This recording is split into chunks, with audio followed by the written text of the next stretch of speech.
Une info avec Solène Cresson, il est 8h51. Il a reconnu les faits devant le juge d'instruction une semaine après l'incendie de la cathédrale de Nantes. Le bénévole rwandais de 39 ans, déjà entendu par les enquêteurs, est mis en examen pour destruction et dégradation par incendie. Il vient de passer une première nuit en prison en détention provisoire.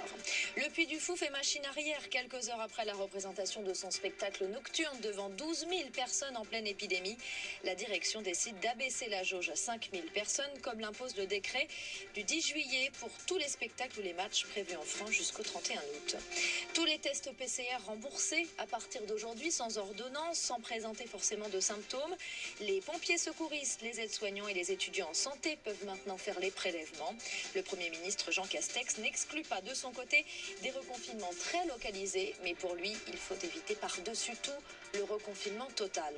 Expérimentation de l'extension des compétences des policiers municipaux, promesse d'augmenter les effectifs de police nationale et municipale, discours ferme du Premier ministre depuis Nice sur la sécurité, priorité, dit-il, de son gouvernement. Le secrétaire général Unité SGP Police FO Yves Lefebvre reconnaît que ces annonces sont appréciées par ses collègues.